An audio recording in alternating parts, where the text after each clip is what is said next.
Nei, ég var ekki múin að segja neitt, sko. Býð bara til Skúla og...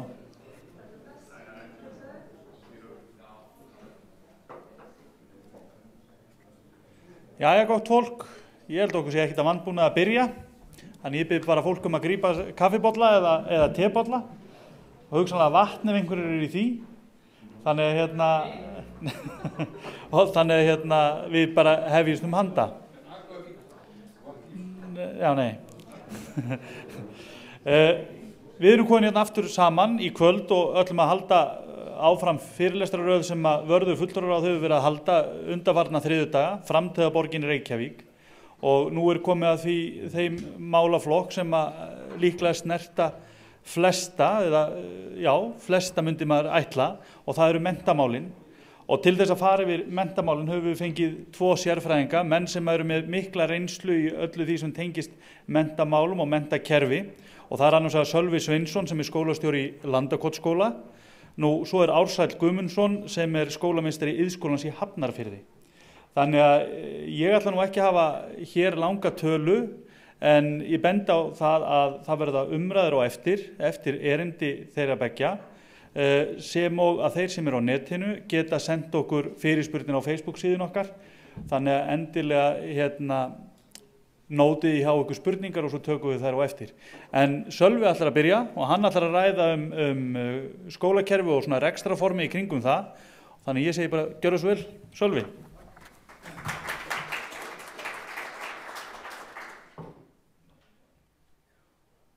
Ekki þetta. Og ekkert þetta. Þá var þetta. Er það ekki? Jú.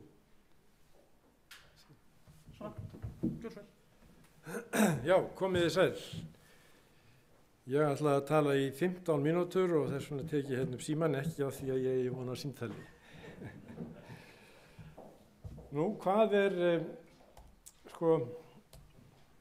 staðan núna í skólamálum okkar er þessi, að nær öll börn fara í leikskóla og eru þar 8 tíma plús.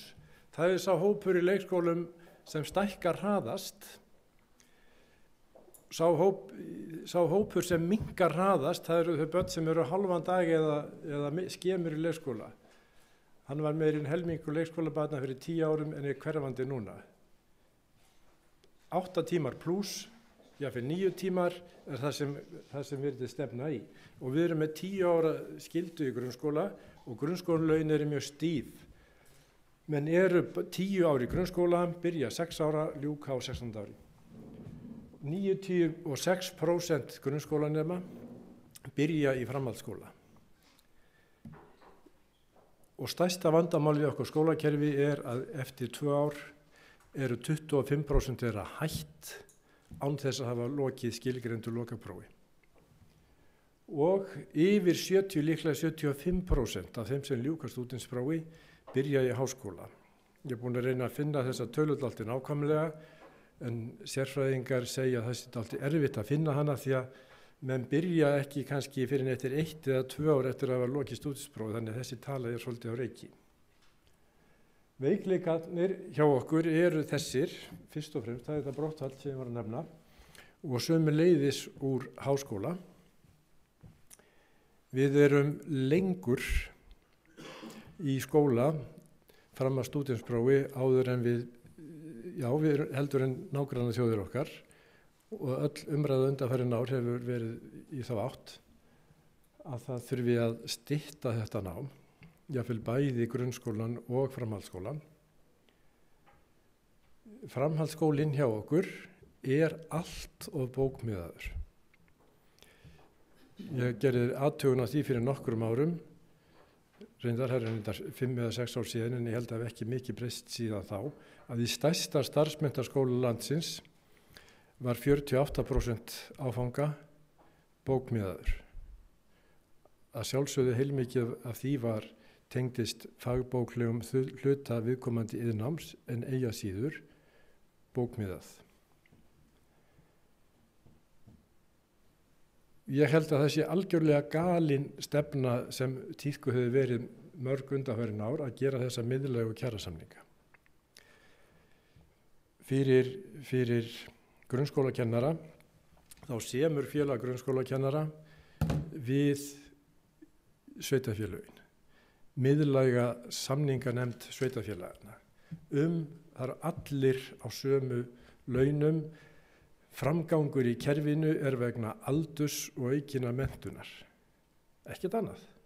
Það er einu breyturnar í þessu systemi og jafn galið þetta fyrir framhaldsskólan og eiginlega ennþá galnara finnst mér og hef reynslu af því að gera einn samning til dæmis fyrir jafn ólíka skóla og verkmenntaskóla Austurlands, pínulítinn skóla með fjölbreytt verknámsframboð og svo eftir einfaldan skóla eins og til dæmis menntaskólinn í Reykjavík eða menntaskólinn á Akureyri og svo 5% svigrúm heim í héraði til þess að leiðrétta skekkjuna sem verður vegna þess hvað skólarnir eru ólíkir. Þetta gengur ekkit upp. Við erum með einn dýrasta grunnskóla í heimi, ef ekki dýrasta, og þetta eru dálítið háar tölur þarna að á hvert stöðu gildi í grunnskólum eru 6,2 nemendur samkvæmt skýrslu Sambands íslenskra sveitarfélaga síðan í hittifyrra, fyrir árið í fyrra. Og mig minnir að það séu rétt rúmlega 9 krakkar á hvern kennara. Og þetta er dýr grunnskóli en samt sem áður eru laun kennara óskaplega lág miðað við. Þau eru 26% lægri heldur en tíðkast í því Norðurlandi sem næst okkur kemur með næstlægstu kennaralaun. Mér minnir að séu Danir. Og það er sko núna á sama tíma og börnum snar fjölgar svona sem er í leikskóla. Hvað haldið þið margir sótt leikskólakennarinn í haust? 26. Og það segir sér sjálft að meðan launin eru svona lág, námið svona langt, þá erum við að sigla inn í vandræði. Lagaramminn er skýr, sem sé. Grunn- og leikskóli er á forræði sveitarfélagana, heimilt að veita öðru réttindi ef félagasamtök eða einstaklingar geta lagt fram tiltekinn gátlista og ráðuneyti menntamála fellst á hann, þá greiða sveitarfélög 75% af rekstrarkostnaði grunnskóla til sjálfstætt rekinna skóla. Ég man ekki alveg hvernig þetta er fyrir grunnskólana. Og þetta er svona, og sama gildir háskóla, sko þar eru ríkisreknir háskólar og þar eru líka einkaháskólar. Og allir þessi skólar, framhaldsskólar og háskólar gera síðan þjónustusamninga við ríkið og fyrirhugað er að einkareknir grunnskóla minnstakosti geri þjónustusamninga við sveitarfélög og ég held að leikskólar geri það allir þeir sem einkareknir eru. Tónlistarskólar og myndlistarskólar eru yfirleitt reknir á vegum félagasamtaka en hér á suðvesturhorninu en út land eru þið víðast hvar reknir minnstakosti tónlistarskólarnir af tónlistarfélögum að fá þá styrki frá sveitarfélögunum. Þetta eru svolítið eftirtekt að verða tölur. Í leikskólum, í sjálfstæðum leikskólum, einkareknum leikskólum eru 15% nemenda og þeir eru langflestir hér á suðvesturhorninu. Í grunnskólum eru 2% í einkareknum grunnskólum og þeir eru allir hér á suðvesturhorninu nema örfáir vestur og Tálknafirði. Núna. Og ef við tökum til samanburðar Norðurlöndin þá eru Norðmenn og Finnar eru svipuðu róla við en fjölgar þó þar. Og kratarnir í Svíþjóð meira segja komu á því fyrirkomulagi að allir skólar fá sömu fjárveitingu frá ríki, hvort sem eru einkareknir eða opinberir. Þannig að núna eru líklega 13% sænskra barna í einkareknum grunnskólum.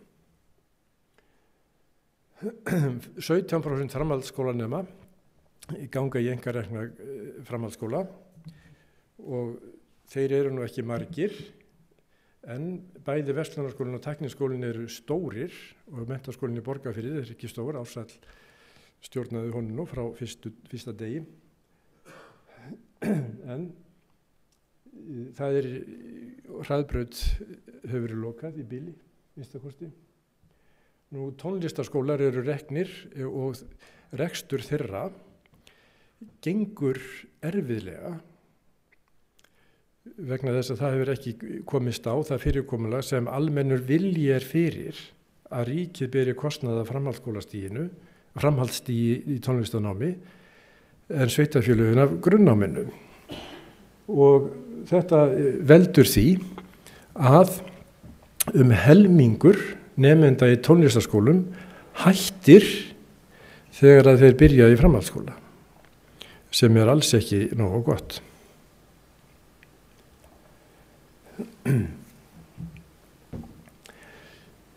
Mér finnst að skólar eigi að fá, ég vil segja það bara, samningsrétt við sitt fólk. En þar er við rammarreip að draga sem eru sveitarfélögin og það sem er kennarasambandið. Fyrr verður þetta ekki í lagi. Við þurfum að breyta öllum strúktúr á þessum vinnutíma og þannig að við séum með samkeppnishæfan grunnskóla á alla kanta. Skólarnir eiga bara að fá fjárveitingu og síðan eiga þeir að semja við sitt fólk hvernig því er varið. Ég veit að þetta kannski kann að virka eitthvað útópísk en þetta er það sem verður að koma. Og allir skólar sem ráðuneytið hefur viðurkennt og það er heilmikið ferli að fá þá viðurkenningu, mér finnst að þeir eigi að fá sambærilegt framlag. Það er þannig með framhaldsskóla að þeir fá fjárveitingar, hvort sem eru einkareknir eða opinberir, í samræmi við það nám sem þeir bjóða upp á. En lögin grunnskólana eru á þá lund að einkareknir skóla fá 75% af meðaltals fjárveitingu sveitarfélagin í landinu. Það er bara Garðabær sem hefur tekið upp hjá sjálfum sér að láta alla hafa 100% fjárveitingu gegn því að skólagjöld sé ekki innheimt. Við eigum að stytta nám til stúdentsprófs og við þurfum að búa til nýja gerða skólum því að ég vil líka taka skrefið og gefa nemendum kost á að ljúka grunnskólanámi fyrr. Og við eigum að hafa þarna sveigjanleg skil að krakkar, það er margir krakkar 5 ára sem geta lært til mikið, geta byrjað í grunnskóla. Við erum með 5 ára bekkarstur Landakotsskóla og þessi krakkar er að læra frönsku og ensku og helmingun af þeim er orðin læs.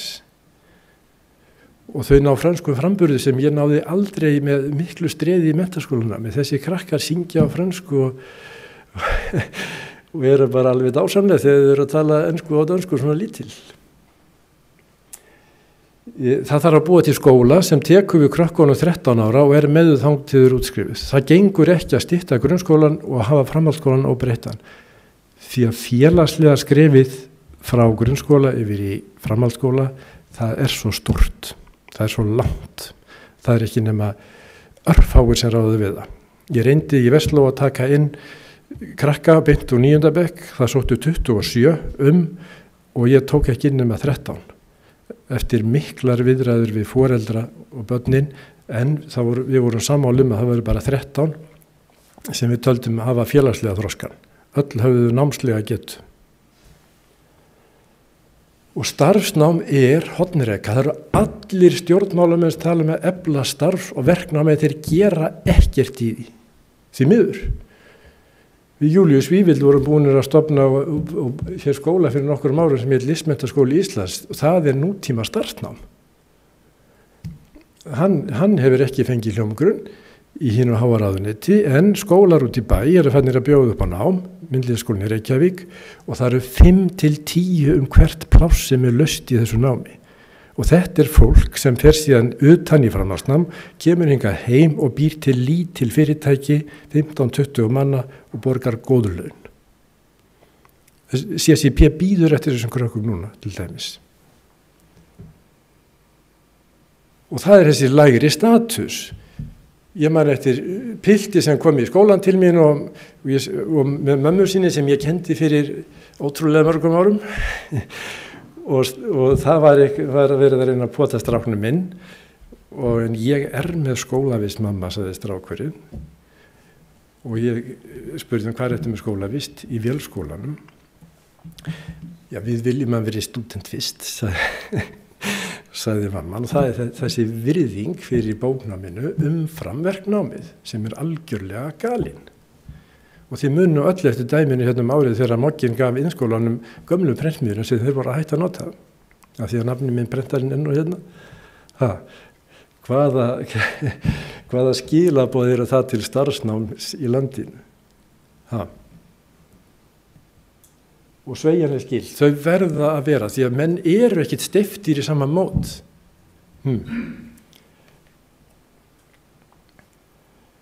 Já.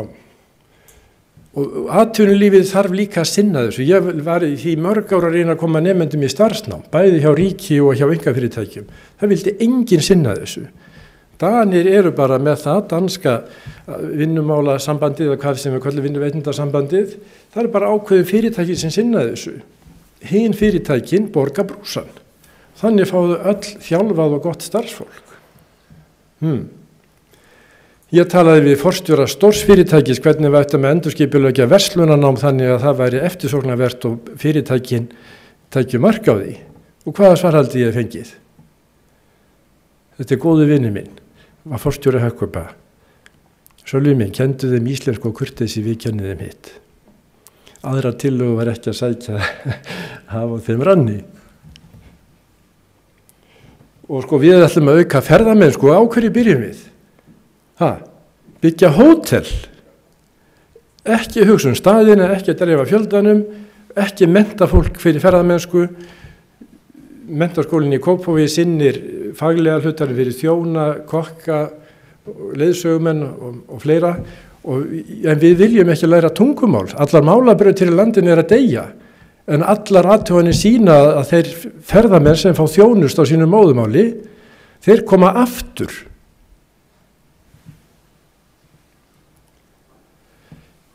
Heyrðu, hvort er lið?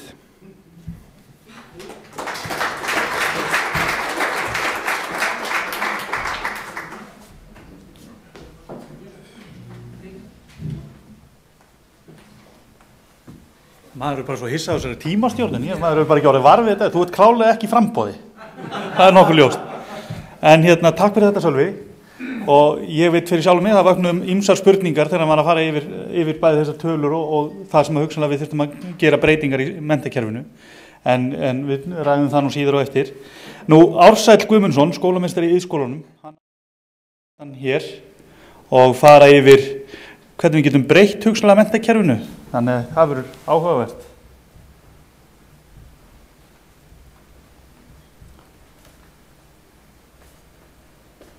Til eins betra var það ekki.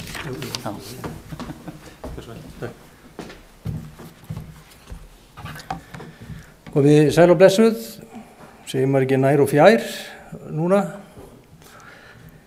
Nú, og kæra þakki fyrir þetta fína boð að fá að koma hingað og segja mína skoðun á skólamálum og eins og Skúli sagði við mig að ég mætti tala frjálst það.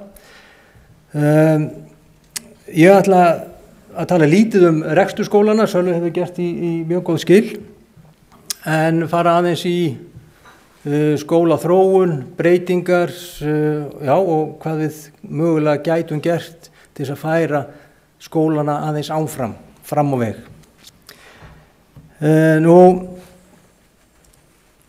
En fyrst aðeins er ágætt að horfa tilbaka og þegar maður skoðar skólasöguna að þá stundum bregður manni rosalega. Það er búið að gera þetta allt saman áður. Það er búið að ræða þetta allt saman áður. Það eru 100 ár síðan einhver kom með þessar hugmyndir sem við erum með. Og ég vitna hérna aðeins í Ásgeir Ásgeirsson, bara ég nota þetta stundum, þeir voru að nýbyrja með skrifleg próf upp á 1920 á Íslandi í grunnskólum og þá voru menn að koma frá útlöndum, þessi fyrstu sem að lærðu í Bandaríkjunum mikið skólamál og vildu fara að breyta og ég setti nú bara þetta á skjáin en þarna voru menn að rífast að það ætti að taka upp einstaklingsmiða nám, það verði það nýjasta. Hafið þið heyrt það núna nýlega? Menn vildu fá einstaklingsmiða á skóla rétt 1930. Það er að vera 100 ár síðan það var og við erum menn að tala einstaklingsmiða nám og einstaklingsmiða skóla. Það er að segja í stuttu máli þar sem ég er að segja að skólastofnanir eru alveg ótrúlega íhaldssamar og það gengur ótrúlega hægt að breyta þeim. Það og ég veit ekki hvað lögmál það þar að baki, en það er þannig. Ég hef verið svolítið í fjölmiðlum undanfarið og verið að tala að nemendur ætti að brautskrást fyrr úr framhaldsskólum og ég hef fengið litla gagnrýni reyndar. Mjög margir brugðust við og haft samband og lýst yfir ánægju sinni með umræðinu og ég er náttúrulega mjög þakklátur. Ég hef verið að prédika þetta í fjölda ára og ég hef verið gagnrýndur enda fyrir það að ég sé nú bara skólameistari í iðnskóla og hvað ég sé að tala stúdentspróf COI. Það sé bara öfund, einhver iðnskólameistari. En þannig er að ég var starfandi í 8 ára skeið í Fjölbrautaskólanum Norðans Vestur á Sauðárkróki sem er bæði bóknámsskóli og verknámsskóli. Þar var ég meira að segja 1 ár skólameistari. Síðan fekk ég það verkefni árið 2006 að búa til nýjan framhaldsskóla. Og það er svona tækifæri sem að mjög fáir fá og ég er mjög þakkláttur fyrir. Ég fekk heilt ár til að búa til fræðin á bakvið þennan nýja framhaldsskóla. Og eina svona skipunin til mín frá sjálfstæðismönnum sem að stjórnuðu þessu ferli, hann átti að vera 3 ár til stúdentsprófs og farðu nú að búðu til skóla á Svæll. Og ég settist undir feld, eða lagðist undir feld heitir það nú og gerði mörg uppköst á skóla með góðu fólki í Borgarnesi, skólanefnd og stjórnskólans, sérstaklega Torfa Jóhannesinni sem vann með mér mikið og síðan þegar við vorum komin með hugmyndafræðina eins og við vildum hafa hana, það búið að búið til skóla með 3 áranir og sumarskóla og alls konar útfærslur og þetta fór margt að þessu, ég veit ekki hvað margar tillögur í ruslið, að þá komumst við að niðurstöðu og síðan fekk maður tækifæri á að auglýsa til starfsfólki til að koma og starfa eftir þessari hugmyndafræði.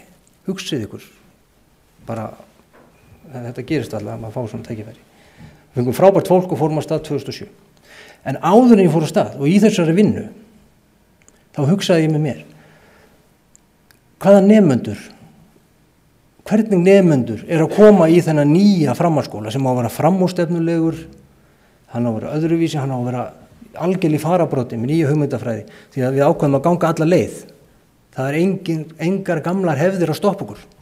Það var ekki engar hindranir, engar gamlir kennara, svona einhverjir eða einhver sem ég hef alltaf gert. Þetta er aldrei gengið, við gerum þetta ekki, við breytum þess ekki. Þið þekkið þetta, ekki? Ekkert svona, bara alveg frýtt spil. Þannig að ég fór aftur til ársins 1991. Lagðist í smá rannsóknir. 2007 byrjaði skóli, þetta er semst þegar nemendur skólans voru að fæðast, sjáðu til. Hvernig var þjóðfélagið þegar nemendurnir sem voru að koma inn á nýja skóla fæddust? Og þá gætu við séð munin hvað þið gerst. Og ég varpa þessu bara hérna upp, þið rennið yfir þetta, ég ætla ekki að fara að lesa þetta en eitt, en þið sjáu náttúrulega í mjög fljótu bragði að þetta er allt annar heimur. Þetta er bara allt annar heimur. Samt er þetta bara 1991 sem að, við erum að tala um. Og við getum haldið áfram. Ég man ekkert á hverju kynbætur eldislagsur þarna, en ég held að sé nú ekki sérstætt á bak við það. En þið sjáu bara skýr með 70 gigabæta minni, vá! Frábært fyrirtæki, Það er ekki meiri símanum að Sölva, Sölva, þú tekur tíman ekki, kortirið. Fyrir mig, ég glemdi símanum mínu nefnilega. Þannig að þið sjáu, þessu stóðum frammi fyrir er akkurat þetta. Margmiðlunar kynslóðin er mætt í framhaldsskólana. Þetta er þeir sem eru innfæddir í þennan heim, þekki ekkit annað en samskipti á Facebook og hitt og þetta. Þeir þekki ekkit annað, þessi kynslóð. Og við við innflytjendurnir, þessu gömlu sem þurftu að reyna að læra þetta, við erum að fara að kenna þeim. Þetta er stór mál. Og við veltum svo mikið fyrir okkur. Og niðurstaðan var svo að búa til skóla sem að hefði ekki tölvuver. Heldur allir hefðu bara fartölvu. Við byggum til skóla sem að tók ekki iPodana og símana af nemendum, heldur svo að velkomin með símana eina, því að þetta er tæki sem þau læra á og hafa samskiptin á. En hvað gerir flestir skólar í dag? Vil ég slökka á símanu, vil ég slökka á iPodun, vil ég loka þessu, ég er að fara að kenna þér, ég ætla að standa hérna, þú situr hérna og hlustar. Ennþá, árið 2013, erum við með svona skóla í dag. En við reyndum þetta allavega, þannig að ég hef ekki bara verið í innskóla og hef ekkert vit á stúdentsprófi, ég hef fengið tækifæri til að búa til heilan nýjan framhaldsskóla sem er enn starfandi og dafnar vel í Borgarnesi og hefur brauðskráð nemendur og meiri sem nemendur sem að hafa tekið inntöku prófi í læknadeild háskólans og komist þangað inn áður en við 18 ára gamlir. Þannig að ég bara undirstrika sem Sölvi sagði, við höfum ekki að fara eftir árónum, við höfum að fara eftir þroskanum. Nú, aðeins þetta er íslenska skólakerfið, ég bara átti á ensku og setta hérna á ensku, ég átti það líka til á íslensku. Myndin var bara alveg svarthvít og ljót, hún var frá 1998, hún er nákvæmlega eiginlega eins, því að skólakerfið hefur ekkert breyst, ég alveg geta sett hann upp. En ég var í Tyrklandi með fólki frá 12 öðrum Evrópuríkjum að ræða starfsmenntun og var einmitt með þetta þar, þannig að þetta datt svona inn, þið bara fyrirgefið mig. En þið sjáu hvað raun og veru íslenska skólakerfi er bara óskaplega einfalt og það er búið að vera svona alveg óratíma. Aðeins langar að vitna í, við erum að tala um breytingarnar, nýja rannsókn sem að bara nýkomin út, Árný Helga Reynisdóttir gerði hana og Ingólfur Ásgeir Jónasson var hennar kennari og þau birtu grein í Netlu sem kom bara út fyrir nokkrum vikum og þarna sér maður svona breytingarna sem þau tóku tali kennara og voru að spyrja breytingarnar, að það er orðið gríðarlega breytingar á kennarastarfinu og sem að bara verða út af þessari byltingu sem ég var að nefna á hann og það er engin, hún bara verður en hafa skólarnir fylgt með og það er svona stóra spurningin.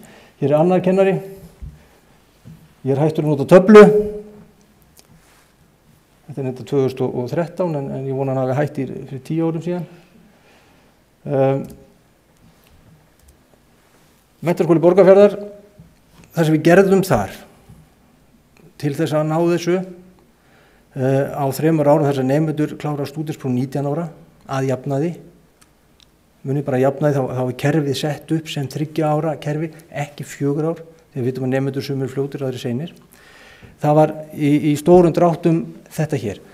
3 ár til stúdentsprófs útgangspunkturinn, við fjölguðum kennsludögum upp í 184, úr 175 eins og þeir núna og náðum samkomulagi við Kennarasamband Íslands með þetta. En breytingin var ekki þessi fyrst og fremst. Breytingin var svo að við tókum burtu það sem heitir prófatími. Það er að segja, í kjarasamningum kennara, þetta er algjörlega galið og algjörlega úr takti, sem sagt hvernig kjarasamningar halda skólastarfi í framhaldsskólum alveg í helgreipum. Það stendur nefnilega í kjarasamningi að skólaári 175 dagar að lágmarki 145 kennsludagar. Og þegar ég kom í iðnskólann frá Menntaskóla Borgarfjarðar, þá vildi ég líka henda út þessum prófatíma sem er í desember og maí, því hann er algjör óþarfur og algjör tímasón í upplýsingatækninni og öllu þessum börnin hafa og krakkarnir, þá var mér bannað að gera það. Vegna þess að það er alveg klár túlkun hjá Kennarasamband Íslands að það lágmarki 145 daga þýðir líka hámarki. Og ég hef aldrei skilið þetta, en ég fengi úrskurð frá fjármálaráðuneytinu og þeim sem gera samningana að ég verði bara að sætta mig við þann skilning. Og ég gat ekki og hef ekki getað breytt þessu og ég býð bara ennþá við Iðnskólann Hafnarfirði startholum að breyta þessu. En málið er, svo ég tali bara alveg hreint út, að þetta er söluvara í samningu kennarastéttarinnar fyrir hærri launum. Það bara svoleiðis. Það vita allir þetta úrelt, það vita allir þetta að fara í burtu, en þá á að selja þetta. Ég skil það vel því að kennaralaun eru mjög lág. Þau eru það og þau eru mikil fjötur á allt þróun og skólastarfi. Og auðvitað vill stéttarfélagi selja það sem það hefur, en á meðan þá líðum við fyrir það og nemendurnir sérstaklega. Því að þessi próf eru alveg frá 1847 líklega þegar þau fara að spretta upp. En síðan þá er ýmislegt búið að gerast. Við þurfum ekki svona próf, við getum metið nemendur allan tíman sem þeir eru í námi, alveg eins og við förum í vinnu og við stöndum okkur vel í dag eða við stöndum okkur ekki vel og við förum í starfsmannasamtöl og við fáum ýmislegt að vita hvernig við stöndum okkur vinnu og við reynum að bæta okkur alltaf, þetta bara þannig í lífinu, en í framhaldsskólanum þá býður alla önnina 14 vikur hjá kennaranum og svo einhver sóun, einhver prófum. Við breytum þessu og það sem gerðist í Menntaskóla Borgarfjarðar og kom okkur á óvart sem vorum í þessu, það var það að þegar við kendum alla dagana, það að segja, nemendur voru með sínum kennurum allan tíman en ekki sendur heim að lesa upp eitthvað próf, þá bara allt í einu stóðu upp með það við höfðum allt og mikinn tíma miðað við námsefni sem við fórum að stað með. Þetta vannst svo miklu betur, allt sem við vorum að gera. Og af því að við vorum að meta nemendur jafnóðum og þeir fengu að vita á nokkra vegna fresti nákvæmlega hvernig stóðu formulega, að þá unnu þeir miklu jafnar og miklu betur og þetta var miklu meira svona bara eðlilegt. Og ég mundi eftir, þegar ég kom frá Sauðárkróki, eftir 8 ára að vera í fjölbrautaskólanum þar, prófstemning, það svona, kemur einhver svona stemning, svona vertíðar, svona. Þetta var ekki svona, þetta var bara allir, bara með jafnaði geði og miklu betri vinnumóral. Þannig að þetta nýttist margfalt, miðað við dagafjöldan. Og var miklu betri, við gáttum bara aukið magn á námsefni. Þannig að á 3 árum fórum við yfir miklu meira heldur en aðri voru að gera á 4 árum. En ég ætla ekki að draga samt úr vægi og gildi að lesa undir próf, því að það er náttúrulega alltaf gert. Og í Menntaskóla Borgarfjarðar voru próf og skrifleg próf og munnleg próf og alls konar námsmat, bara allan tíman en ekki bara próf á tíman. Og svo upplýsingatæknin, það er að segja, við notuðum sem mest upplýsingatæknina. Nú, síðan var það tvennt annað sem við gerðum, sem ég vil minnast á. Við fórum í samstarf við alla grunnskóla í Borgarfirði, eða í Borgarbyggð. Menntaskólinn, menntamálaráðuneytið og sveitarfélagið. Og markmiðið var að brúa bilið á milli grunnskólans og framhaldsskólans, þess nýja framhaldsskóla. Og við unnum að því að gera námskrár í 5 námsgreinum frá 8. bekk í grunnskóla til stúdentsprófs. Og við köllum þetta flæðinám. Hugmyndafræðin var svo að nemendur byrjuð að flæða í 8. bekk eftir sinni getu áfram eftir námskrá sem náði alveg upp í stúdentsprófið. Í stærðfræði, í ensku, í dönsku, í þessum greinum, en var ekki að bíða eftir að verða eitthvað ákveðið gamlir. Og þetta er mjög spennandi verkefni. Því miður kom síðan kreppan þarna á og á einum tímapunkti þá voru við skólameistrar kallaðir í menntamálaráðuneytið og tilkynnt formlega að allar svona tilraunir eins og þessi, það voru fleiri fattar af stað, yrðu bara slegnar af. Og þetta var skelfilegu fundur. Því að þetta gekk mjög vel í Borgarbyggð og það var mjög gott samstarf og margir nemendur voru að flæða á milli skólastigana. Og það er eitt sem gerist líka og grunnskólastjórarnir sögðu menn, það var svo mikið metnaður í krökkunum í efri bekkjum grunnskóla. Þetta voru svo sjálfsagður hlutur. Ég stend mér vel hérna og svo get ég bara haldið áfram og svo fer ég í menntaskólan og kannski menntaskóla bara í ensku, eða í ensku starffræði. Og það er þetta sem að er svo mikilvægt. Nú, ég ætla nú ekki nánar út í það. Eitt sem varð að setja upp, af því að þið eru allir pólitík og eru svona framabrautinni og þetta frumvarp til laga framhaldsskóla. Og þetta stendur í greinagerðinni með frumvarpinu. Og mér alltaf þótt þetta mjög skemmtilegt að setja svona fram. Þarna stendur, þess er að vænta að framhaldsskólar við gerð námsbrautarlýsinga til stúdentsprófs muni kappkosta að tryggja að megin kostum stúdentsprófsins sé viðhaldið. Jafnframt því að þeir leitist við að marka sér sérstöðu og byggja á þeim sérstöku gæðum sem þeir ráða yfir. Hverjir eru megin kostir íslenska stúdentsprófsins? Það var sett í lög 1904 og það er ekki breytt síðan svo nokkru nemi. Svo engin skýring, það ekkert við þetta. Bara standa vörðum stúdentsprófið. Nú, að lokum þá langar mér að nefna að svona huglengar, kjarasamningarnir, Sölvi kom mjög vel, ég algjörlega 100% sammála Sölva þegar nefndi allt kjarasamningarna. Þannig að ég ætla ekki að eyða meiri tíma í það. Samt vorum við ekki búin að tala okkur saman, við vorum í stjórn Félag íslenskra framhaldsskóla fyrir 12 árum og ég ætla ekki að tala mikið skólamál síðan, en við vorum algjörlega sammála. Það þarf að breyta þessu, þarf að breyta þessu mikið. Jafnvel skólaárinu, það sett inn í kjarasamninga þannig að við, þó skólar séu ólíkir, viljið þróast á misjafna vegu, þá allir settir í sama móti. Það alveg hreint með ólíkindum að 33 framhaldsskólar sem eru svona ólíkir, séu allir settir í sama mót. Fjármagnið, það skiptir líka máli. Það hefur ekki verið hægt að innleiða lögin frá 2008. Það var búið að reikna það í greinargerð með frumvarpinu. Það myndi kosta 1,7 milljarð á ári, bara breytingin. Það hefur allt verið skorið í burtu og meira til og skólinn, hann í skelfilegu ástandi, íslenski framhaldsskóli núna út af fjárskorti. Það bara ekkert hægt að gera og hefur verið hægt að gera. Þannig að ég þarf ekki að útlista það meira. Nú, tæknimennt eða starfsmenntun eða verkmenntun, það svo merkilegt að tala allir þetta, en það gerir engin neitt. Og hvað ég tekið eins og fjárlagafrumvarpinu núna til að spara, það sem var sett inn árið 2013, 200 milljónir á móti 40% framlagi frá sveitarfélögunum í Árborg til dæmis, það það 0,5 milljarður, til að byggja verknámshús. Verknámshús náttúrulega bara verkfæri starfsmenntaskólana. Það tekið út. Allir bóknámsskólarnir eru byggðir áfram. Iðnskólinn í Hafnarfirði hefur verið tilbúin frá 2008 með áætlun stækkun. Það ekki eins og rætt. Við erum í 5 stöðum með okkar starfsnám. Við erum með listnám, Sölvi myndist á listnám, það eru 70 til 100 nemendur í listnámi og ég ekki sammála að setja sér listnámsskóla því að listnám og hönnun í Iðnskólanum í Hafnarfirði hefur verið þar í nærri 2 áratugi held ég. Mjög öflugt. Það koma stúdentar inn í Iðnskólanum í Hafnarfirði til að læra meira í listum og hönnun áður en fara erlendis. Listnámsskóli sérstaklega myndi rústa allum þessum vaxtabrotum. Það bara næra að setja bara pening í reksturinn á þessum starfsnámsskólum. Svo við getum sýnt í það bjargaringa að byggja nýjan. Þannig að þar eru það eini flöturinn sem við erum kannski svolítið ósammála. Það eru fordómar gagnvart skólum mjög mikið í samfélaginu og það þetta viðhorf. Og lokum, það langar maður að nefna að það kom 50 finnskir skólameistarar hér, starfsmenntaskóla í heimsókn til Íslands í fyrra. Og voru með erindi í Fjölbrautaskólanum í Breiðholti og við ræddum þar finnska skólakerfið og íslenska.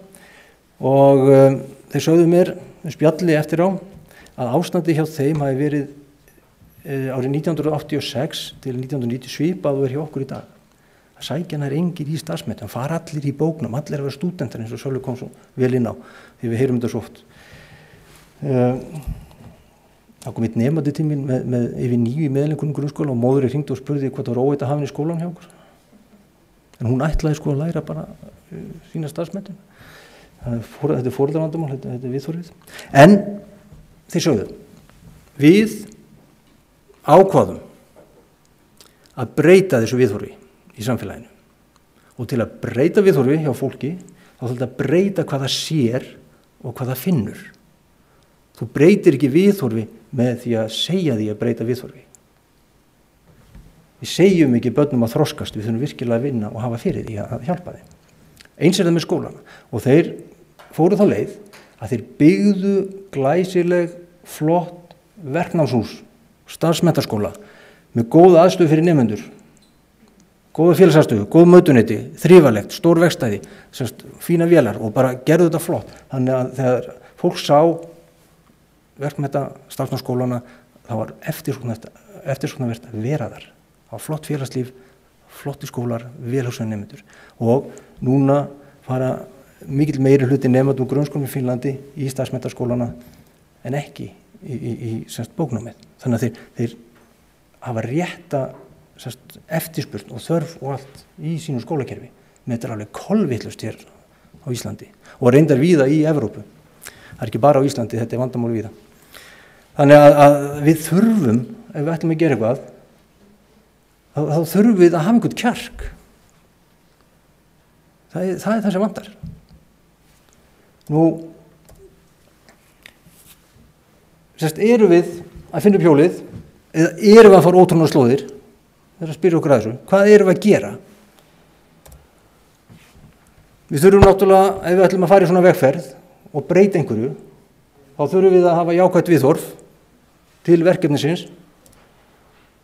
Við þurfum að vera búin að koma okkur í réttar stellingar og við þurfum að hafa góða stjórnun á öllu saman og við þurfum að hafa einhvern öruggan faraskjóta til að bera okkur þessa leið, þessa vegferð sem við ætlum að fara í og ætlum að koma breytingum og við þurfum að hafa alveg fullan tank. Það þýðir ekki að fara af stað með lög nýjan skóla og ekki krónu fyrir breytingunum. Það er bara alveg hrikaleg vegferð. Þannig við erum að fullan tank og gott veganesti, heilbrigt veganesti og við þurfum að hafa kjark til að taka standarann af og keyra af stað. Og það er það sem að ég segi að skortir oftast hjá okkur og kemur yfirleitt í veg fyrir breytingar í íslensku skólakerfi. Við höfum ekki einhvern veginn kjarkin og þá er ég að tala alla, ekki bara pólitíkusa, ég er að tala Kennarasambandi Íslands eða skólastjórnendur eða við sem bara erum í þessu. Við þurfum bara að laga góð. Það er fínt að vera með allt hitt klárt en ef þú situr bara kjur á hjólinu eins og Sigfríður, það er bara flott að vera þar og lítil áhætta og þú lendir líka ekkert í slísi og svona bara gott. Nú, að lokum, þetta er Sigfríður, hún er 90 ára gömul, hún situr hérna á hjólinu. Hún brautskráðist frá menntaskólanum í Reykjavík, 18 ára gömul eftir að hafa verið þar í 3 ár. Í þeim tíma þá var ekkert verið að láta nemendur læra meira en þurftu, þeir voru metnir inn í skólan og síðan tókuðu bara það nám sem þurfti til að ljúka stúdentsprófi. Nú er 2013 og við stöndum að karpum það hvort að nemendur kerfið er að vera 3 ára eða 4. Þannig er þetta og við gefumst náttúrulega ekkert upp. Ég bara þakka kærlega fyrir að koma aftur í þetta samfélag varðar og upplýsi hér með að það eru 50 ár sem ég var í þessar samkundu síðast. Að gera það betur. Þá fór ég í varðarferðir, Þingvelli, í rútum. Kannski mann enginn eftir í hérna, ég kannski svona gaman. Jú. Það var mjög gaman á sínum tíma. Nú, ég sýndi ykkur myndinu upp af því, það var myndað með bleikt hár. Það var ekki til þess að vera betra en Sölvi eða geta gert eitthvað sem hann getur ekki. Heldur bara að oft verðum við að þora. Og láta vaða, það var þannig að það var bleikudagur á föstudaginn og það átti allir að mæta í bleiku í vinnuna og ég gleymdi því. Og ég lét bleikan penna í vasan alveg í flýti til að bjarga mér og það þótti ennþá hallarislegra, það var augljóst að ég var að reyna að breiða við skömmina. Svo hárgreiðsludeildin skoraði á mig að vera með bleikt hár og ég náttúrulega tók þeirra áskorun og ég skora á okkur líka að ef þið hafið tækifæri að taka svona alls konar áskorun í lífinu. Takk fyrir mig, ég vonast bara eftir góðum spurningum eftir.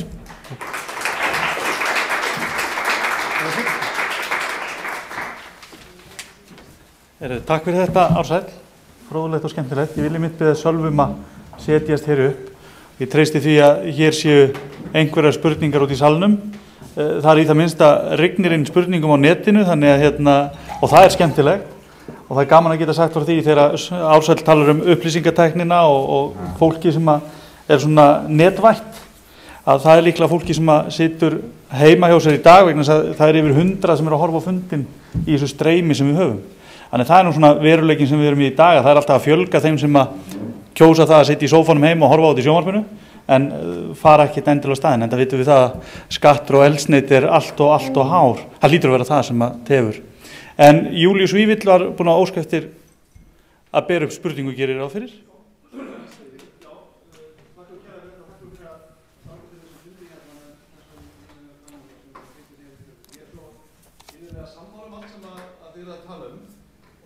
Og kannski bæti við Sölvi að þegar ég var með kennurum og skólastjórum í Svíþjóð í ferð þar, þá sögðu skólastjórar mér þar í Svíþjóð að ein helsta ástæðan fyrir því að þeirra skóli, opinberi skóli var að þróast, var samkeppni við þessa einkaskóla sem þá voru 12% og þú sýnir okkur það að þeir eru komin upp í 13% í Svíþjóð. Og allt sem þú ert að segja varðandi sveigjanleikann og sérstöðuna og sjálfstæði skólana hringir góðan við. En ég er að velta fyrir þessum kjarasamningin. Ég er svolítið upptekinn af því að hugsa hvað hægt er að gera í þeim efnum og nú stendur náttúrulega fyrir dyrum að semja og þið eruð að vinna eftir öðrum leiðum í Landakotsskóla og Dalsskóli, Norðlingaskóli og ég held Ísaskóli líka er að vinna eftir öðrum leiðum. Þið vinna eftir sérstökum samningum skólans við kennara og þessi leið hérna bókun 5 en heitir eitthvað annað núna? Berit 63. Já, og takk fyrir það en það er ég er svona bara biðjum aðeins að segja okkur frá því Sölvi, hvernig þú sérð fyrir þér að við getum fært okkur meira þessu móti. Þegar ég var formaður menntaráðs þá reyndi ég að fá kennarasamböndin og félaga grunnskólakennara til þess að vinna með mér að þessu og allir höfðu áhuga á þessu, allir vilja til þess. En það voru mörg ljón á veginn og við erum einhvern veginn föst í þessu fari sem að við verðum að finna leiðir. Þannig ég ætla bara að biðja þig að segja okkur hvernig hægt væri að vinna sig frá þeim kjarasamningum án þess auðvitað að skerða laun kennara eða þeirra kjör. Ég var að tala við einn félaga minn núna í síðustu viku. Dóttir hans var að hefja störf sem kennari í Sviss og laun hennar voru 1,3 milljónir mánaðarlega. Það er ekki svo hærri laun náttúrulega í Sviss heldur en hér, en auðvitað eru kennaralaun allt og lág og við erum að vinna því að breyta kjarasamningum í konum leiðu að hækka laun. Takk. Þorbjörg Helga. Já, takk sömuleiðis fyrir frábæran fund. Það er alltaf gaman að hlusta á ykkur tvo. Þið eru svona með hugrekkari mönnum þó að þið segið okkur vanti eins og ásamt segið mörgum hugrekki. Ég er svo innilega sammála. Við þurfum miklu meira að segja beint út hvað finnst. Við þurfum meðvirk kennarasambandinu og meðvirk því gamla kerfi sem við fórum ekki gegnum.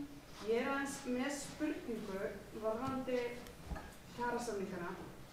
Svipað eins og Júlíus er að tala en kannski skrefinu lengra. Ég er svo sammála Sölva að þessi kjarasamningar eigi ekki að vera miðlægir. Þetta hreyfist ekkert áfram svona. Hvað sjáu þið að Reykjavíkurborg geti gert til þess að losa okkur bara út úr þessu miðlæga kerfi og á hvaða forsendum mættu að gera það? Og nú bara vil ég svona byggja ykkar heila með þetta. Svo hinn spurningin, hún tengist þessum framtíðar skipulagi skóla og ég er svo sammála að skólinn sé ekki alveg búinn að átta sig á hvað nemendur eru komnir inn og nú erum við að fara með 2099 árganginn fljótlega inn í framhaldsskólann. Þau eru komin ekki lengur, þau eru ekki bara margmiðlunarkrakkar, heldur eins og kom fram í þessa ágætu tilvitnun að náðan. Þau hlusta á allt og horfa á allt í netið og þau eru hægt að lesa. Og mér langar að spyrja ykkur þetta og þá hugmyndafræði sem ég er svona aðeins farin að hlusta á að það verði í framtíðinni bara einhvers konar stöðupróf, við förum aftur til hennar Sigfríðar, að það verði bara stöðupróf í kerfunum og við metum gæðin þannig. Og mér langar svona aðeins að fá innsýn inn í þetta og mér finnst frábært að heyra þetta með Finnland og starfsnámið. Og ég er bara ekki alveg sammála að stjórnmálamenn tali bara, vandamálið er að það fylgir ekki fjármagn þessum ákvörðunum. Það er allt gert í einhverjum svona þróunarverkefnum sem er ekkert aðtrúað hvort það virki. Það er ekkert sett eins og Finnland það er gert, bara alvöru peningar í málið. Og nú stöndum við fram fyrir því að borgin er að fá samkvæmt áætlun þessa árs, þau eru ekki alveg standast kannski, en áætlun eru 62 milljarðar inn í skattekjur og 70 milljarðar út. Við eigum ekkert pening fyrir neinum nýjum fjárfestingum. Og lokaspurningin er hvernig bætum við gæði kerfisins án þess að þurfa að hækka skatta? Komið. Já, ég er með milljón aðra. Ég efa það ekki. Heyrðu Árni og svo Marta og svo gefum við þeim tækifæri til að svara og tökum svo næsta hol. Góð fundarmenn, framsögumenn, ég ætla að segja frambjóðendur, ég er ekki framháðsræðið, þannig að ég styrkja mér. Frábært að hlusta á þetta, alveg sem talaðu mér, ég ætla að búið að svara með þeim spurningum sem ég langaði að spyrja. Það er tvennt sem ég langar að örlítið að koma inn á, það er annars vegar það að varðandi styttingu stúdentsprófs, þá hef ég nú alltaf horft til þess að það ætti að vera hægt að stytta stúdentspróf í heildina, námstíma stúdentspróf 2 ár, að annað árið á að geta fallið inn í grunnskólanum mínum að því. Það er gaman að heyra bara svona östu til það. Annað þetta fyrirbæri sem er mikið vinsælt núna og sumir vilja meina að sé verulegur dragbítur á skólastarfi grunnskólum og það er þetta sem við kallum skóli án aðgreiningar. Hvað segir það? Takk. Marta. Já, takk fyrir þessi flottu erindi og alltaf gaman að hlusta á fræðimenn tala skólamál og sérstaklega svona óhagfræðimenn eins og ykkur. Mér langaði til þess að spyrja ykkur sambandi við starfsnám, hvort að ykkur finnist það geta komið til greina að færa meira verknám inn í sjálfan grunnskóla. Því að þetta svona sérhæfðara þegar við erum komin í framhaldsskólann en síður í grunnskólanum. Eins langar mig að spyrja ykkur skólaþróun sem hefur verið dálítið mikið talað upp á síðkastið sem kennsluaðferð sem heitir speglun. Hvort að þið teljið að slíkri kennsluaðferð gæti gagnast í grunnskóla. Flott, takk. Sölvi, ef þú myndir byrja.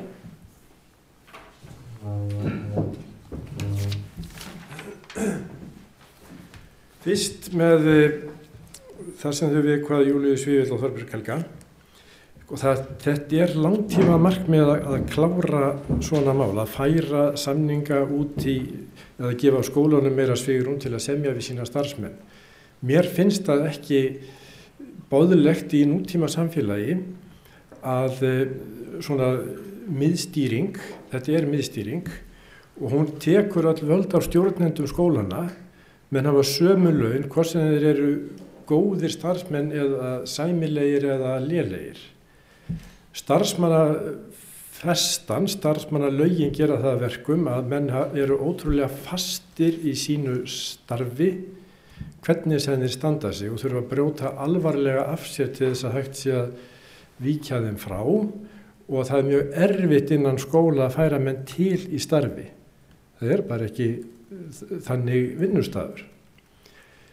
Síðan, ég verð að segja það, sko, dæmi hafa komið upp sem hafa valdið okkur í einkareknu skólunum, sko, erfiðleikum. Ég held ég þurfi ekki að tala hátt það, þið vitið alveg hvað ég á við, sem olli því til dæmis að mínir kennarar eru tregir til þess að stofna eigið félag kaup og semja beint kaup og kjör. En ég get þó sagt að ég borga öllum kennurum talsvert betri laun heldur en samningar kveða á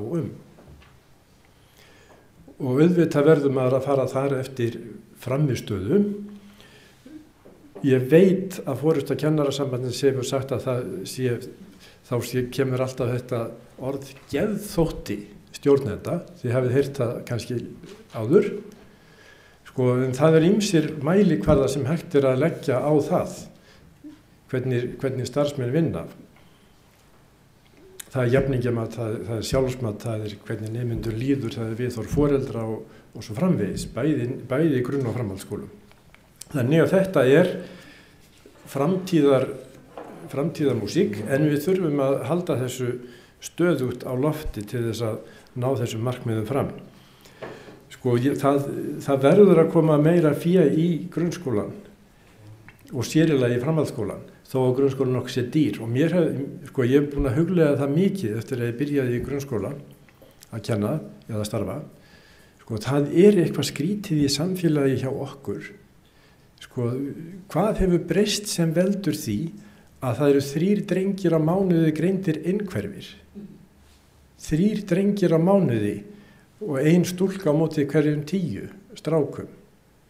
Er þetta eitthvað í þjóðfélaginu hjá okkur? Þetta er ekki bara ný og betri greiningatækni. Sko, ég get alveg sagt það líka hér, sko, ég hefði verið settur á Rítalín í æsku minni. Vegna þess að ég var óþekkur í skóla. Og aldrei tekin af því. En sko, það eru líka allar þessar greiningar sem komi. Er þetta eitthvað í samfélaginu? Er íslenskt nútíma samfélag fjandsamlegt börnum í eðli sínum? Ég hef bara beinlínis hugsað þetta og ég er ekki komin að neinni niðurstöðu í þeim efnum. Sko, krakkar verða að læra að lesa, þóðu skynji heiminn í myndum, þá er læsi algjör forsenda þess að þau plummi sig. í lífinu. Það er bara algjör tómt mál að tala um annað. Hitt er síðan annað máli eins og við hefur verið vikjaðið náðan, sko, að öll börn sem við fáum inn í grunnskóla núna eru fædd, ég segi ekki með GSM-síma í hendinni, en næstum því, þau eru komið með snjallsíma. Þau eru öll alinu fyrir þráðlaust net heima. Það gengur ekki að það sé þeim sett að slökku öllu þegar þau eru komið í skólan. Málið er að stýra þessari notkunin í farsælan farveg. Nota þetta sem námstæki. Það er málið. Og sko, ég hef ekki fengið jafn mikil viðbrögð við nokkru máli sem ég hef fitjað upp á við foreldra, það er tölvunótkun drengjana þeirra. Á mörgum heimilum er þetta stórt vandamál. Hvernig, já, styttingun 2 ár, já, ég er alveg hlynnt við því. En þá þarf að breyta kerfinu alveg gaggjart, bæði þannig að nýr framhaldsskóli verið til. Ég vil ekki segja rústum hins gamla, en það þarf að taka á þessu. Skóli án aðgreiningar, sko, gengur ekkert upp það sem eru stórir bekkir. Það er bara, sko, einfalt. Sko, foreldra verða líka að hafa val.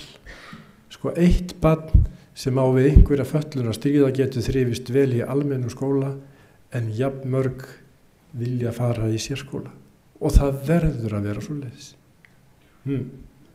Annað er ekki boðlegt í okkar samfélagi.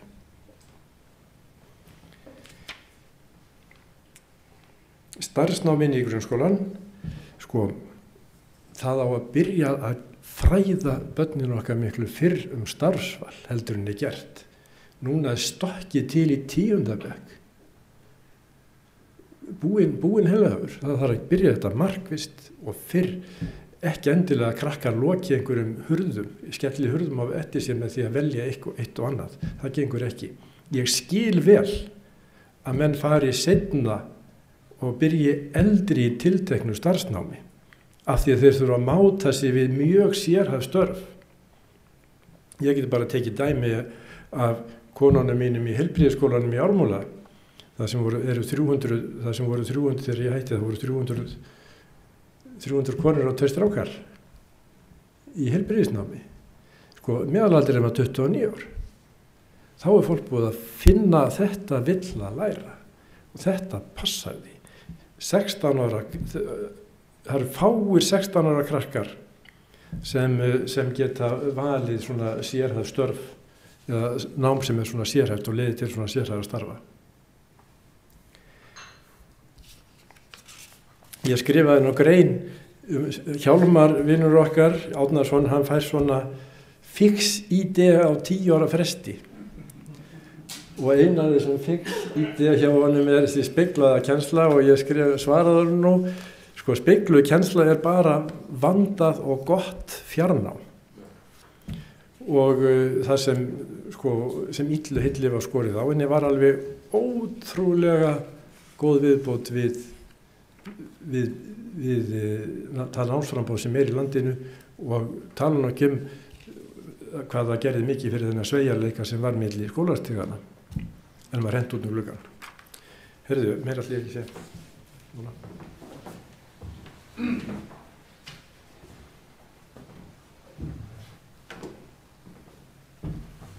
Já, takk fyrir fínar spurningar. Varðandi kjarasamningana, þá er bara ein leið fær í þeim efnum. Það er að minnka þessa gríðarlegu miðstýringu og ég tala mikið fyrir því að sko, stjórnendur hver skóla fái nú að fara að vera stjórnendur. Því að sko, 95% af okkar störfum fer í að fara bara eftir fyrirfram skrifuðu prógrami, hvort sem heitir kjarasamningur eða samningar við hinn eða þennan eða eitthvað. Í stað þess að vera í þróunarstarfi, fá að nota fjármagnið svolítið að kaupa vinnu af okkar fólki eins og við viljum hverju sinni, það þarf að losa þetta. Það þarf miðlægan samning en hann má ekki vera svona gríðarlega nákvæmur. Hann á að vera mjög grófur og svo að færa þetta út til skólastjórnendana og treysta því fólki fyrir fagmennskun innan skólana. Það hefur ríkt tortryggni í íslensku skólakerfi og ég veit ekki hverju aðlega þeirri tortryggni í garð stjórnenda. Eins og ef að þeir fangu völd að þá munu þeir misnota þau. ég veit ekki okkur þetta svona, en bara losa þetta allt saman. Varðandi þetta með nemendur hættir að lesa, að það hefur var eitt með þetta vandamál fyrir mörgum árum og það er mikilvægt að börn, unglingar og bara fólk yfir höfuð lesi. Og þegar ég var að ræða Menntaskóla Borgarfjarðar og hvernig ætti að nota tæknina og nýta hana, í því fólst líka að á einhverjum stundum að nota enga tækni. Því að þetta snýst að kenna nemendum að nota öll þessar tækjutól til þess að þroskast og læra og líka geta verið án þeirra.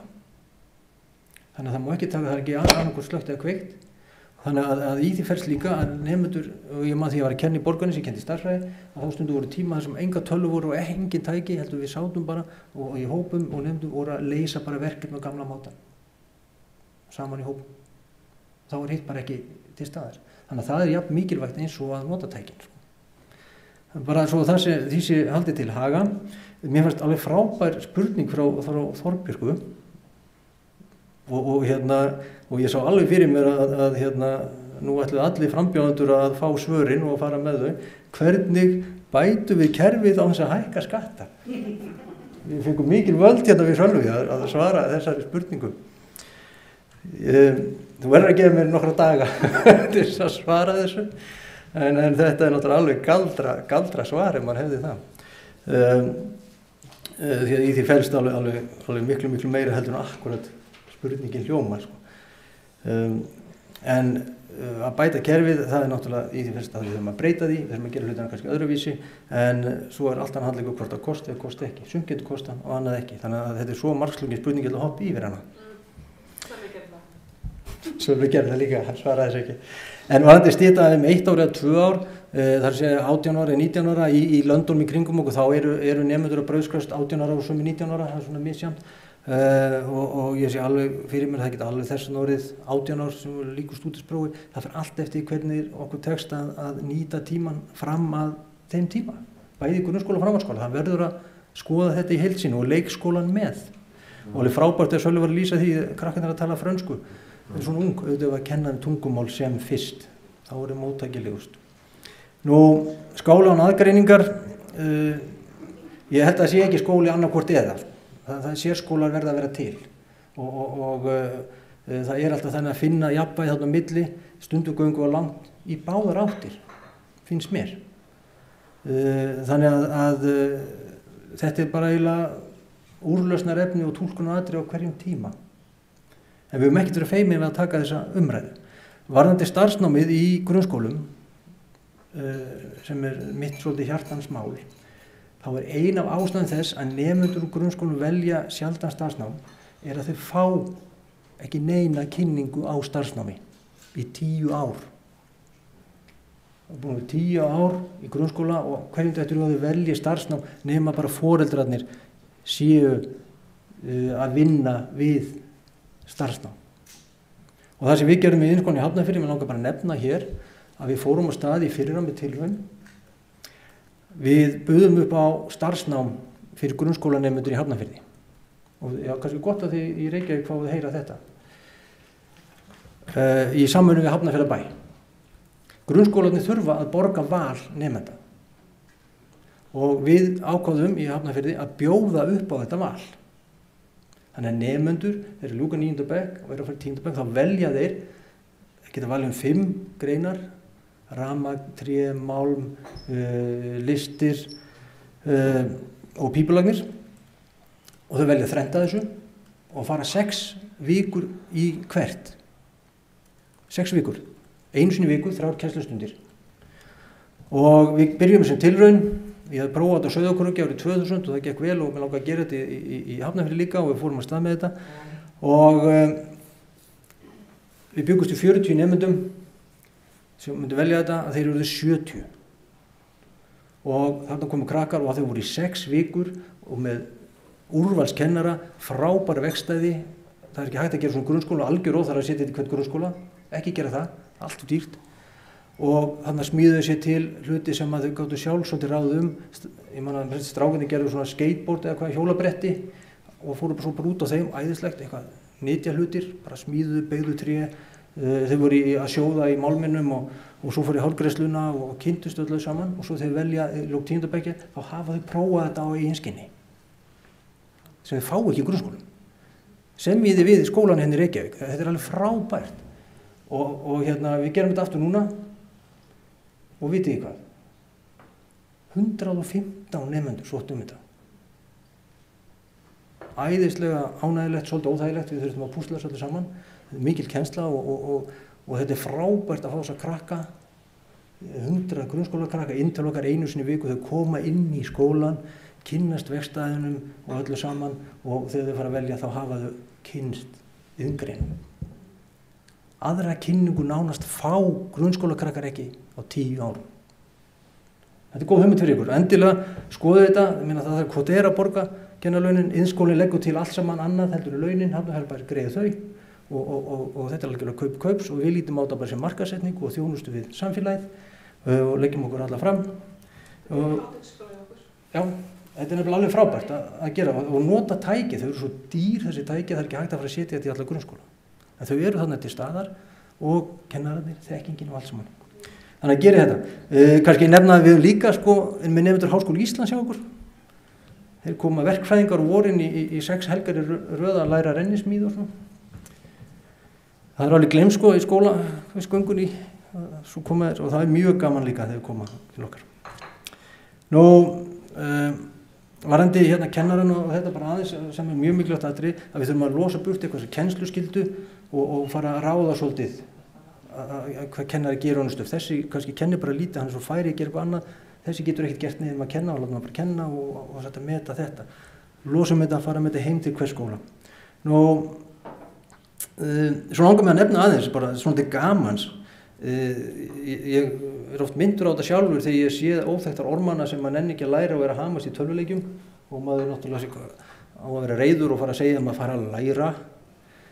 Það verður mér hugsað til að 1985 í Kennaraháskóla Íslands, nýbúin að fá tölvur, stóru tölvurnar, munið eftir með svona spjöld, disklingarspjöld, 4 tölvur sem Kennaraháskólinn fékk og það fylgdi 1 tölvuleikur með held ég og þarna voru 2 nemendur Kennaraháskólans algjörlega til vandræða því að þeir sátu í tölvuleikjum, 1 tölvuleikur, Olympic Games eða eitthvað. Þessir 2 drengir eru báðir skólameistarar í framhaldsskólum í dag. Þannig að við skulum vona að það geti orðið eitthvað úr þeim þó að þeir tapir sér í tölvuleikjum einhverjum tímum, það sé ekki alveg glataðir. Nú, ég held að ég hef svarað þessu öllu nema með speglunina, bara tekundu með sála. Þetta er bara gott, mjög gott dreifnám sem að þar er stundað, mjög gott. Já, ég held ég ekki svona stóður áttum.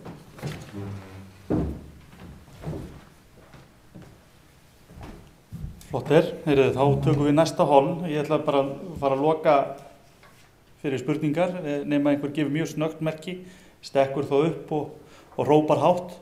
En þar sem ég segi að enginn gerir það hér og nú, þá er ég búinn að loka mælendaskránni, en það eru nokkrir á henni, enga síður. Bjarni, verð alveg rólegur, þú ert þarna.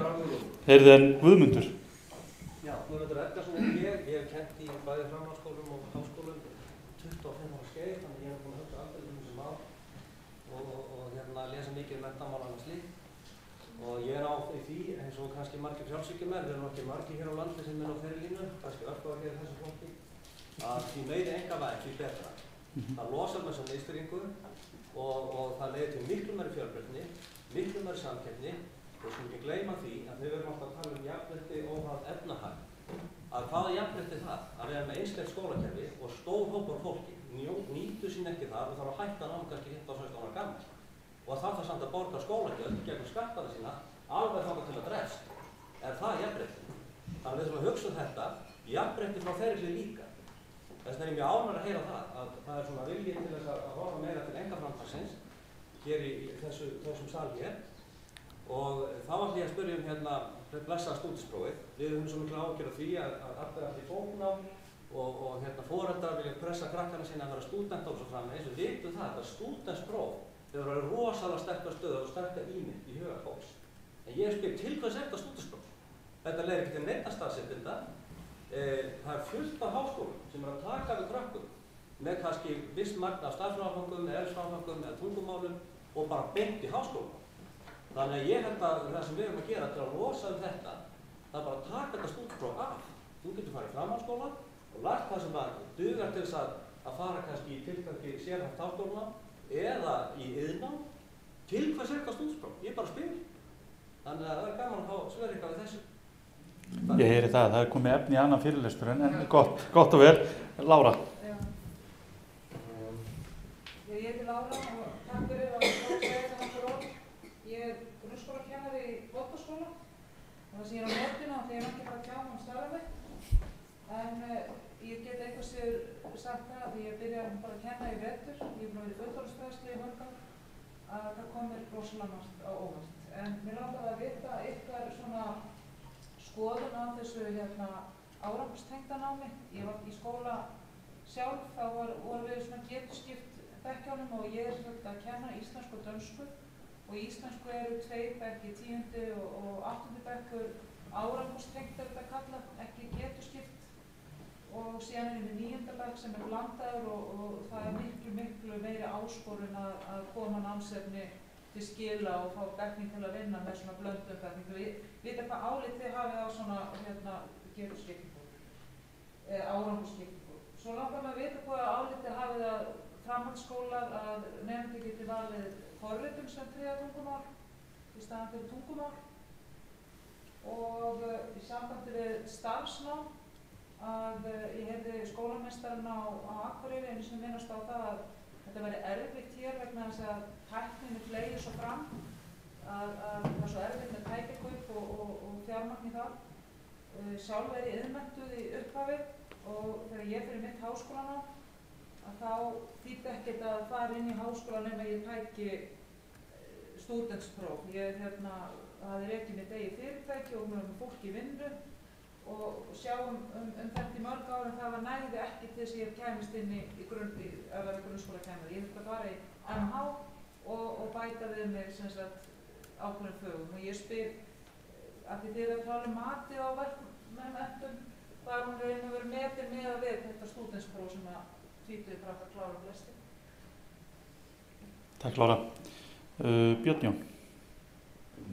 Já, Marta er að koma inn að síðast að spyrjum. Við varum iðnnám í efri bekk í grunnskóla og ég velti líka fyrir hvort við höfum ekki farið aftur eins og til gagnfræðaskóla í verknám, ég veit ekki hvað sem var aðeins við. En þegar varum við að tala líka mannlíðan piltan og hvort að það getur ekki einhverju til stafað af því að námsframbúðið í grunnskólu sé allt og einsleitt og hvort það ekki mikið reynilega að taka upp fleiri námsbrautir í efri bekkum grunnskóla, hvort það getur heitið verslunardeildir eða iðndeildir eða hvað svo sem væri, reyna því til ykkar. Takk. Og Bjarni. Loksins Bjarni. Nei, þetta alltaf, ég þarf að vera bara að vola fáur þegar flest allt komið fram. En mér langaði til þess að inn ykkur eftir því hvort að þessi braut sem við höfum verið að feta okkur eftir frá því að við Sölvi vorum ungir menn og kennaranámi voru 3 ár. Þá stóðu krakkar 15 ára frá okkur á Íslandi, nokkurn veginn jafnfættist þeim sem voru í Evrópu. Nú kennaranámið 5 ár eftir 4 ára framhaldsskóla og við stöndum ekki, eða þeir 15 ára krakkar sem frá okkur koma, standa sko aldeilis ekki neitt nákvæmlega í jafnfættist þeim sem í Evrópu. Þetta kannski, já, höfum við gengið í góðs, var eitthvað staðar spurt. Hver getur verið skýringin á þessu að þetta mikla átak sem alltaf hefur verið að tala í þróun grunnskólans og þróun hins og þessa, kennaranáms og þróun, að þetta allt niðurvægt. Hvar bremsurnar? Hvernig förum við að hitta resultat og að hlutirnir gefi af sér það sem í það eru settir? Og mér þykir ægilega vænt þessa mynd þarna upp á vegg. Ef þetta það að hvernig við ætlum að þróa okkur áfram, þá þetta mótorhjól sem byggt á því sem er þekkt annar staðar frá, tekið svona víðs vegar úr mótorhjólum á ýmsum tímaskeiðum og sett saman í eitt mjög gott hjól. Við þekkjum það í Evrópu og í Ameríku að þar eru skólaklasar þar sem að bóknám, verknám og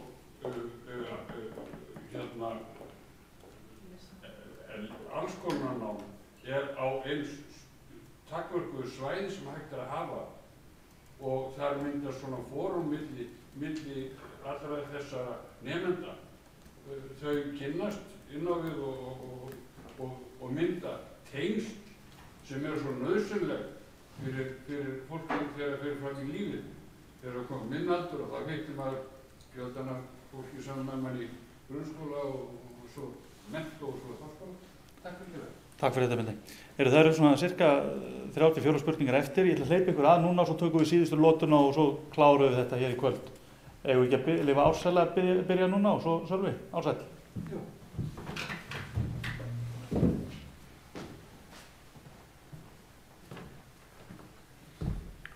Já, þetta eru rísa spurningar sem koma hérna fram. Varðandi einkavæðinguna, persónulega þá leysir hún ekkert af þessum vandamálum held ég og til dæla nýlega fyrir 3 vikum þá fóru eitt stærstu einkaskólarnir í Svíþjóð á hausinn og letu 2000 nemendur í grunnskóla út á vergang. Þannig að ég held að það sé alltaf hollast að fara einhvern meðalveg í þessu og þeir eru að leita peningunum menn í Svíþjóð sem hurfu á einkaskóla. Ég var náttúrulega Menntaskóli Borgarfirði EHF, náttúrulega einkaskóli og ég er mjög stoltur af honum. Þannig að það þarf að skoða þessi mál en sko þetta snýst ekki í mínum huga sko einhverju pólitík hvort það er einkavætt eða ekki einkavætt eða hægri eða ekki vinstri. Þetta snýst nánast bara skynsemi. Ég veit ekki alveg hvað að kalla, skólapólitík eða eitthvað. Þannig að svo því sem svarað. Varðandi stúdentsprófið, sko, þá stúdentsprófið alveg ágætis próf sem sko ekki sem sko, próf heldur sem sko, einhver mörk á einhverju námi. Við verðum að átta okkur á því og ég hef alltaf sagt við nemendur því að það er svo ríkt í þjóðfélaginu hjá nemendum og hjá foreldrum og nemendur séu bara, hvað er þetta að skipta það? Ég er þarna fyrir mig. Ég er að læra fyrir mig. Ég og mig frá mér til mín er helsta vandamáli í íslensku samfélagi og rótin að því að við erum með svona margar sem eru stuðningur og erfitt og svara þinni spurningu svolítið með vandamálin í íslensku 15-åringa. Það við erum að hugsa allt mikið sko ég sé alltaf við nefndum mína, sko íslenskt samfélag það þarf ákveðin fjölda að læknum og lögfræðingum og smiðum og svo fram eftir göttunum.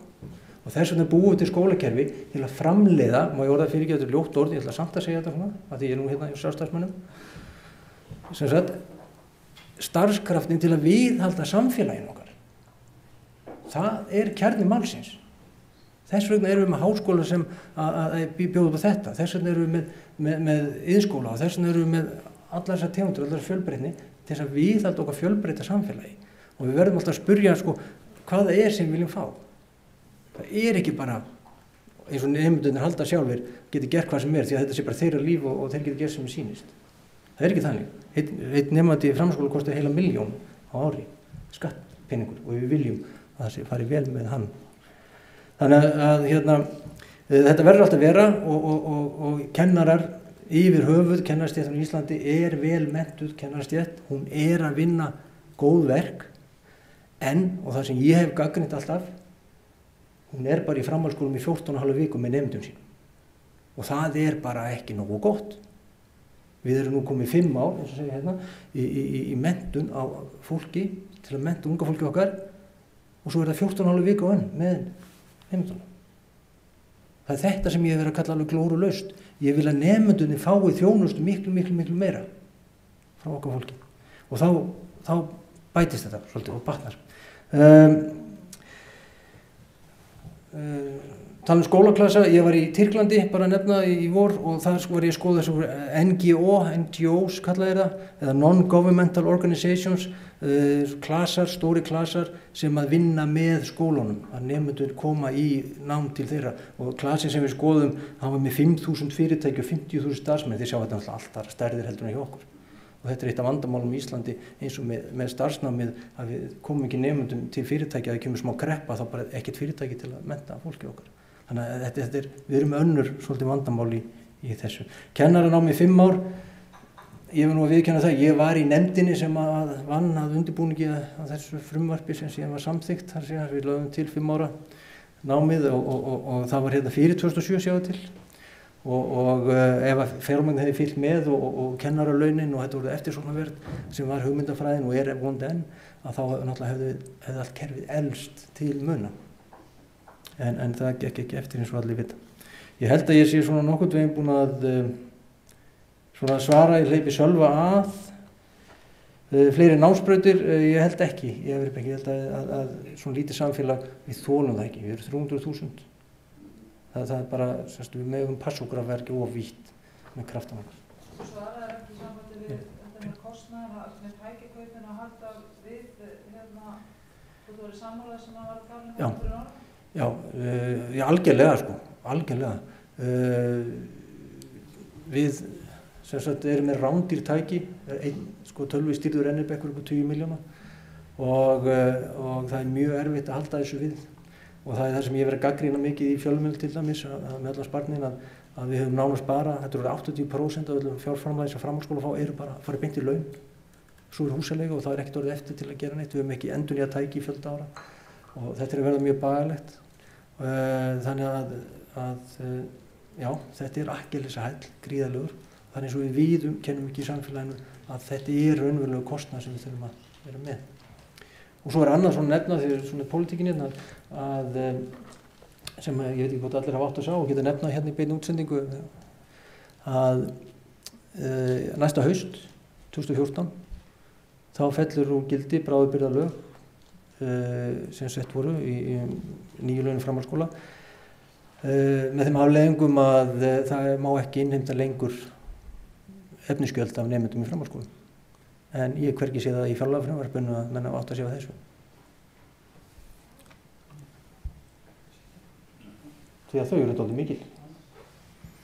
Bara svona ef einhver skildi svona sem er eitthvað í pólitíkinni, heyri mér.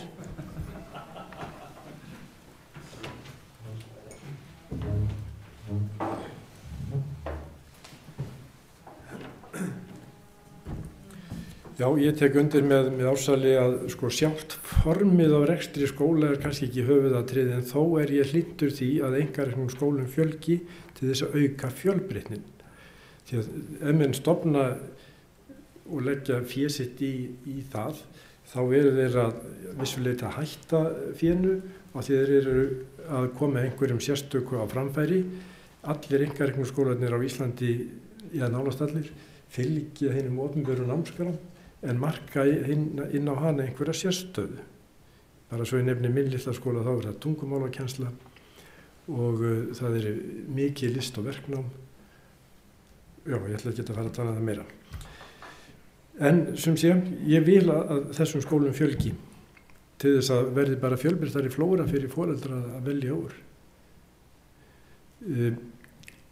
Ríkisskólar geta líka farið á hausinn, þannig séð, og borgarskólar eins og dæmin sanna, en þá kemur alltaf hinn stóra styrka hönd og réttir það af með tímanum.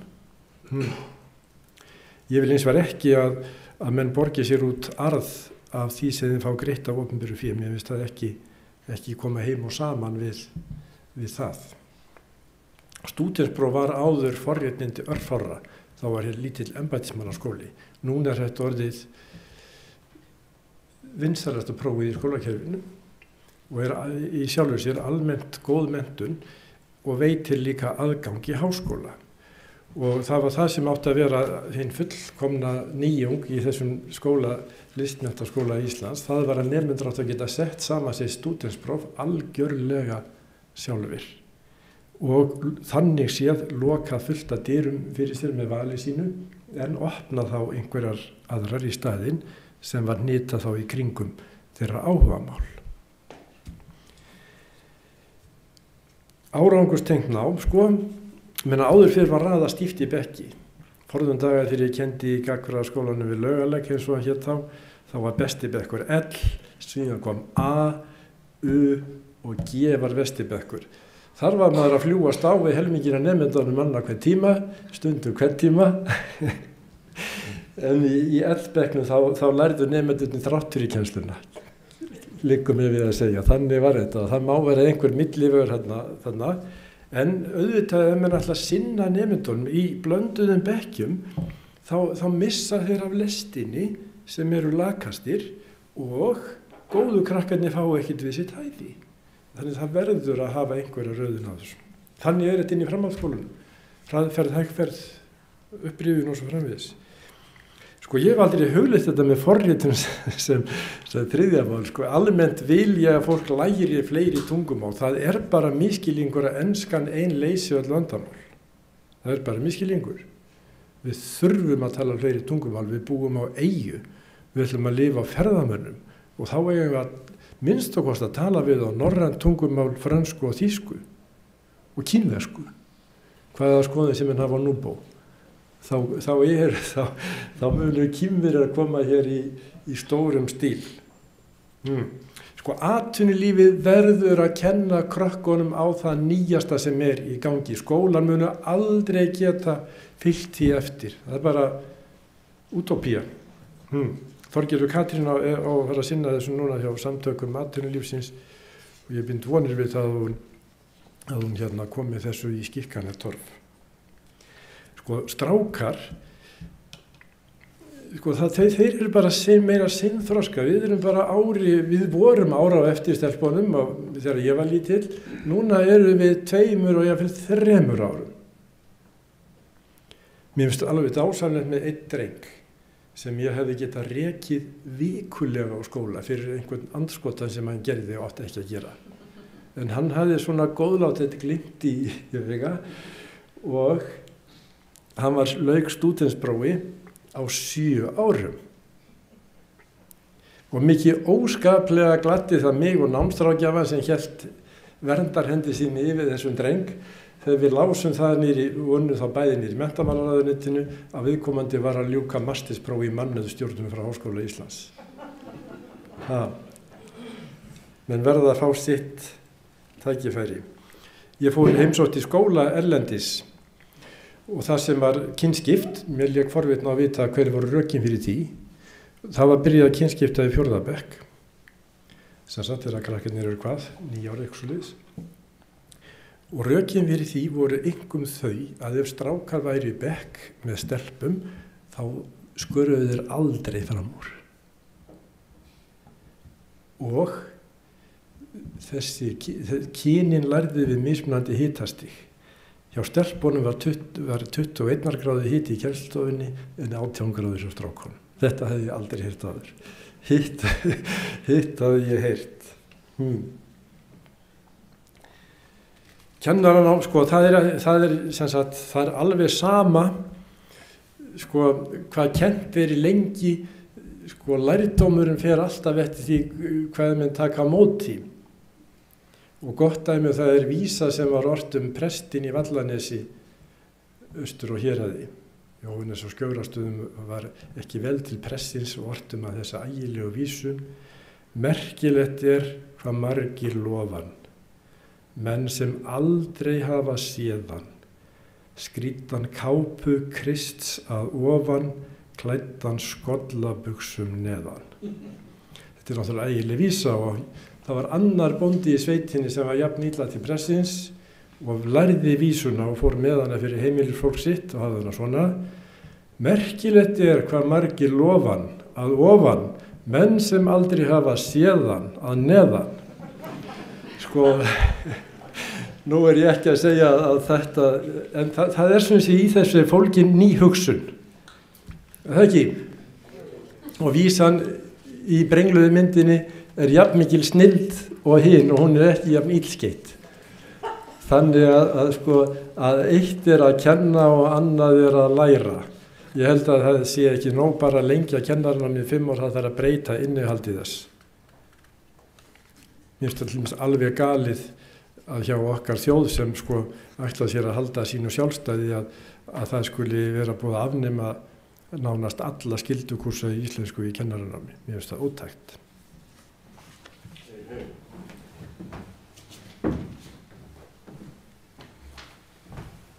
Jæja, heyrðu, þá það síðasta renslið. Sölvi, gjör svo vel. Þar fyrir ég þurfa að byrja því að lýsa aðdóðum minni með þennan hund og sérstaklega þessar 2 menn þarna sem ég hef dáðstæði í mörg ár og það ekki svolítið seint að dásama. Ég hins vegar nú ekki bjart sínu þegar ég fer hér út en þegar ég kom hingað inn. Það verður nú að segja. Það tvær ástæður fyrir því. Ég langar samt aðeins að segja fyrst og af því að ég dáist svona að þetta, þá langar mig að segja pólitíkusnir segir og ég sammála þeim, við borgum ekki meira. Kennararnir segja við hreyfum okkur ekki nema að þið borgi meira. Og svo þá segir ég, eru ekki skólastjórnendur þessa lands lykil persónuvernd því að laga þetta? Þetta gengur ekki svona. Það séu allir saman það. Ég líka hræddur það að þó að menn eiga að treysta skólastjórnendum, eins og Ársæll talaði, þá getur bara vel verið að þeir séu bara fastir í þessum 98% sem að talaði business as usual. Ég ekki fullur það, en ég hræddur við það. Ég held að þið, skólastjórnendum, hafið mikla ábyrgð og eigið að ganga fram í þessum málum. Hinir geta það ekki og þá höldum við bara áfram að hafa þessu þetta. Ég held að fyrir nokkrum árum síðan frétti ég af skólameistara í Borgarnesi og hann sagði mig og þann kom sem ég var með að til þess að geta gert skólann minn eins fínan eins og hún svo tókst, eins og ég heyrði í kvöldunum tókst, þurfti ég að ná alla kennari på líf. Það var enginn sem kom inn og gæti sagt við mig svona væri við fyrir það. Svona höfum við alltaf gert þetta. Ég vissi þetta. Og þegar við komum inn, ég talaði við á hvern og einn og þeir vissu alveg að hverju þau gengur. Og ég heldur að við komum inn, allir kennarinn fullin áhuga. Og ég held að það sé við þess vegna sem gekk svona vel að kenna námsefni. Þetta það verður þeir sjálfir og auðvitað skólastjórinn sem blést þetta í brjóst. Þetta þessi algjört grundvallar atriði til þess að geta gengið við þetta. En áhyggjurnar eru fyrst og fremst þessar sem Sölvi sagði barngarn sem umhverfið. Og að þessi maður, öll þessi ár, sé að velta þessu fyrir mér, finnst mér eiginlega verður að ég svona mögulega ekki alveg í kvöld á venjulegum tíma. Þetta stór merkilegt að að segja. Og ég held að velta þessu fyrir mér. Takk fyrir mig. Takk. Herdís, gjör svo vel. Sælir, Sölvi og Ársæll, og að vera ótrúlega fróðlegt og skemmtilega fundur og hlusta á líka allar þessar áhugaverðu spurningar. Ég ekki kennari, hef ekki unnið í skólakerfi, en ég á 3 börn og komið upp til fleiri barna, alveg frá 5 ára til 21. Og ég bara veltaði fyrir. Nú höfum við rætt hérna sem þetta stytta ferlið að stúdentsnámi að næsta kosti 2 ár, mögulega, fyrir allar einhverja einstaklingar. Og við höfum rætt að fyrstanlega takka standi ekki jafnbætis jafnbændur sínum en fyrst, sem ég hef ákveðna reynslu að líka. Ég áttaði mig á eftir eigin skólagöngu að það gerist eitthvað í lok gagnfræðaskóla þar sem að maður ef ekki örfinn ekki nóg, þá fer maður svona svolítið að veitast og telja sér eða vana sem að halda mann ekki við nám og ég sjálf gengið í verslunarskólan, í kvöldskólinni FB og kvöldskólinni FH, útskrifast á verslunarskólanum og fór tæknideild í skólanum og svo í Háskólanum Reykjavík, en ég var að prófa ýmislegt. Mér langaði bara, eftir að prófa þetta sjálf, fylgst með systkini mín, þá ákvað ég að bróðir minn ákvað að sleppa 10. bekk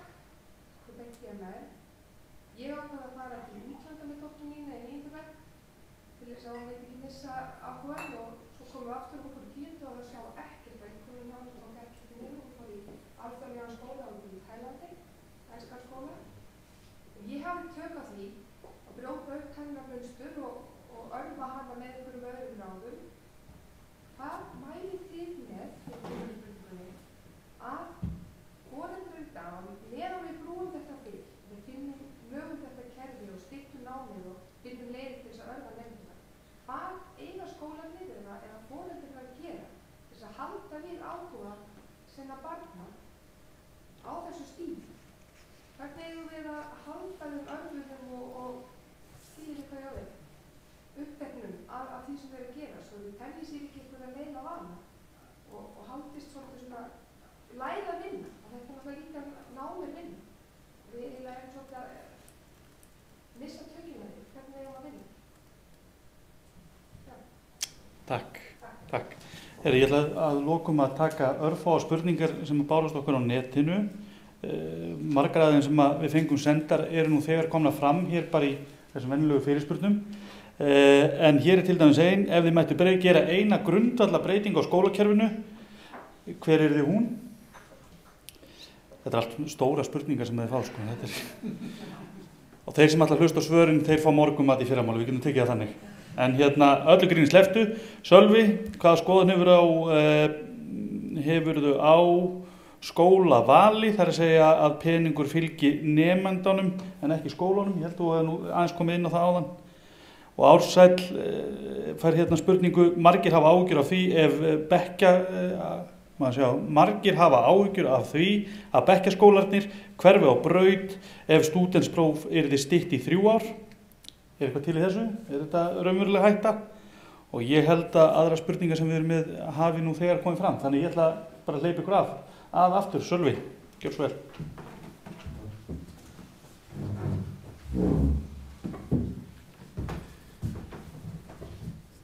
Auðvitað hafa skólastjórar áhrif á það sem gerist innan stofnunar, en þau eru minni en ella vegna þess hvað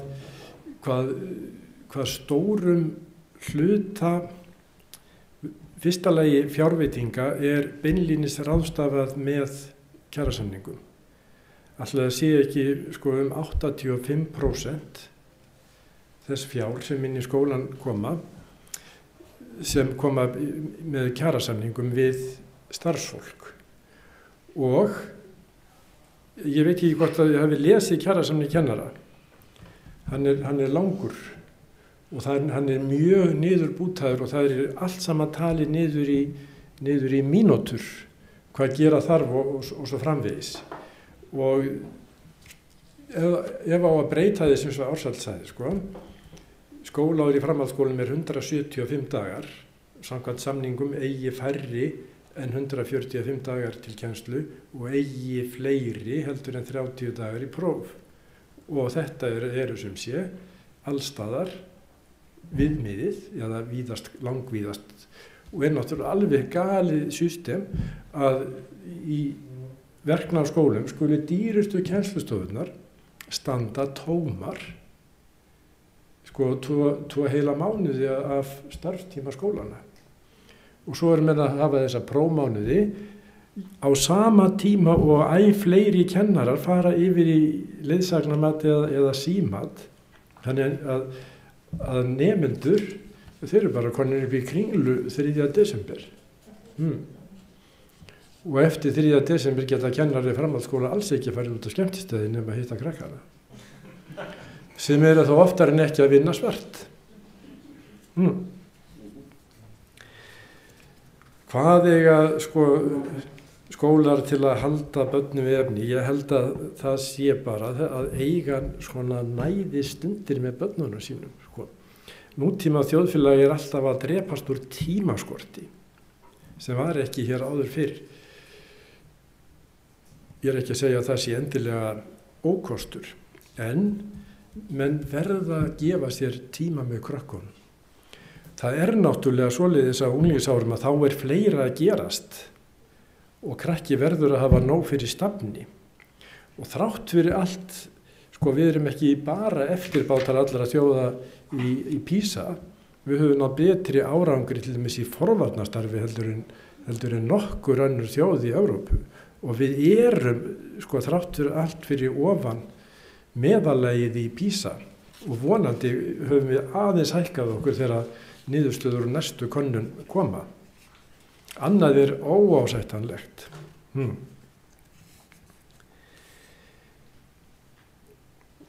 Ef maður ætti nú að fá svona vald til að gera eina grundvalla breytingu bara svona, sko, þá held ég veit ekki hvort ég var að segja það, þá held ég að ég myndi vilja, sko, að það sé það fyrsta sem við þurfum að gera.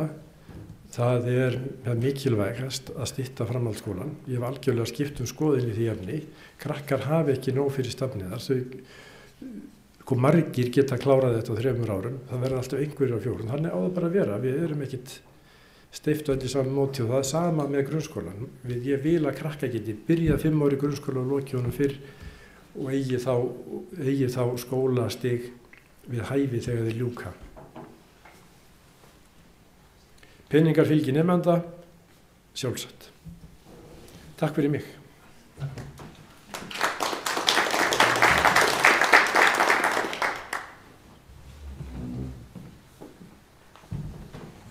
Já, var þetta sem Sölvi kom inn á, sem var ansið gott. Það er einn þáttur enn sem að gerir þetta svolítið erfitt fyrir skólastjórnendur og gerir svolítið klemmu. Og er raunveruleikin í dag, það er að við fáum of lítið fjármagn til að spila úr, til að fara eftir stofnanasamningum eða geta gert einhvern sveigjanleika innan okkar skóla, þess að þróa, á meðan og sama tíma að við þurfum að fara að lögum í öllu sem við gerum. Það er komið fræðsluskylda til 18 ára, við höfum að taka inn alla þessa nemendur, þeir eru mjög misjafnir og við höfum að sinna allir þessari þjónustu, það eru lög, en síðan fáum við ekki fjármagni til þess að framfylgja þeim lögum. Og þetta er orðið rosalega þrúgandi klemma og ég get bara trúað ykkur fyrir því hér, að við erum svona á svolítið trúnó, og þetta er alveg, þetta fara að hvíla rosalega þungt á skólameisturum til dæmis framhaldsskóla. Og það bætir ekki úr skák að hlusta síðan á það að það er bara reka fóstumenn sem fara ekki fjárlögum. Við fáum ekki peninginn til að borga laun. Við verðum að fara lögum og verðum að halda út í kennslu. Við fáum ekki pening til að borga forfallakennslu ef einhver verður langveikur. Fær bara krabbamein til dæmis eða eitthvað og þá kom ekki fjárveitingar til þess að borga forfallakennsluna. Við verðum samt að sinna henni samkvæmt lögum. Sko, þessi dilemma, Sölvi tala gerir okkur rosalega erfitt fyrir. Og þetta er orðið svakalega stórt vandamál í framhaldsskólum. Þetta viðurkenna allir að launastikan er vitlaus, að reiknilíkanir gefur okkur ekki peningar sem við þurfum í allt þetta. En það gerir enginn neitt. Það er þess vegna sem við höfum verið að bregða svona harkalega við. Þetta er ekki hægt lengur. Og við viljum vera stjórnendur, við viljum hafa eitthvað spil úr, við viljum fá að ráða meira, við viljum fá fjármagn og samningar sem eru lausir og fyrir okkar. Og það er eina af þessum lausnum sem kemur hérna inn á sem Herdís var að tala um, með styttingu stúdinsprófsins og hvatan og hvað að gera með börnin og allt svoleiðis. Sko mikilvægast er að halda áfram að vera með fjölbreytta skóla á Íslandi og mjög mikilvægt að foreldrarnir verði ennþá duglegri við að standa með börnunum sínum og sýna þeim væntumþykju, fylgjast með hvað þeir að gera og fylgja þeim eftir í skólum. Því að skólarnir geta ekki gert einir, alls ekki. Þetta er algjört samstarfsverkefni heimila og skóla. En ég get sagt ykkur það að eftir hrun að þá hefur álagið á starfsfólk framhaldsskóla verið gríðarlegt. Starfs- og námsráðgjafa og við erum að vinna með barnaverndarnefndum, félagsþjónustu sveitarfélaga og það er dæmi um það að við höfum óskað eftir inngripu barnaverndarnefndar í apríl og það kemur svar í september. Og skólarnir og starfsfólkið er að reyna að halda þessu öllu gangandi. Og ég segi ótt um mitt starfsfólk, bara hægja þess að okkur, við erum ekki meðferðarstofnun, við erum skóli. Við þurfum að minna okkur á þetta stundum. en það eru engar stofnanir þarna úti sem lengur geta tekið við svona miklu. Þetta alvarlegt mál og kennarar og starfsfólk alveg, þetta eru hetjur oft að starfa við alveg ótrúlega erfiðar aðstæður í þessu. Nú ein breyting sem ég vildi gera í skóla, það er svo góð spurning sem kom hann að netinu, þetta kjarnengisspurning. Svari mitt þetta.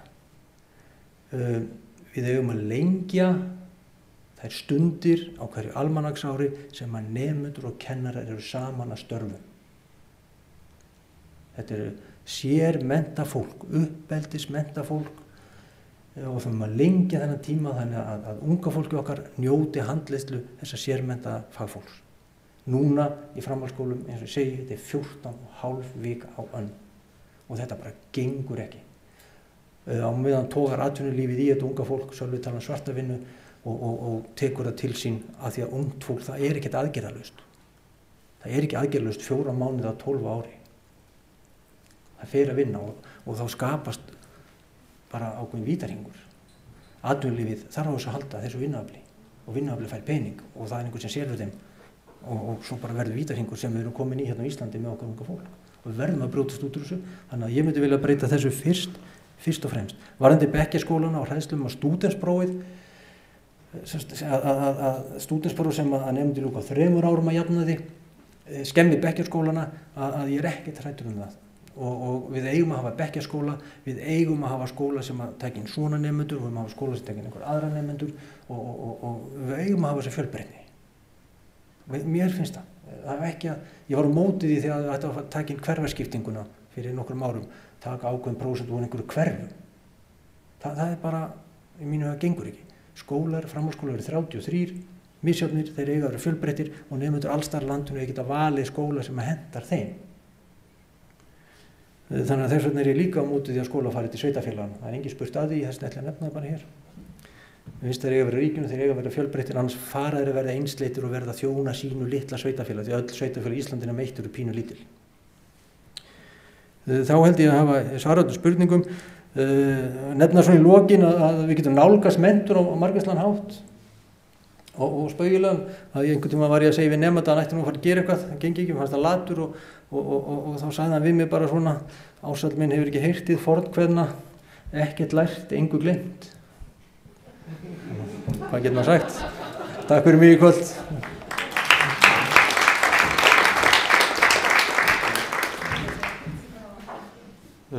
Takk fyrir þetta, Sölvi og Ársæll. Ég þakka kærlega fyrir góð og skemmtileg erindi.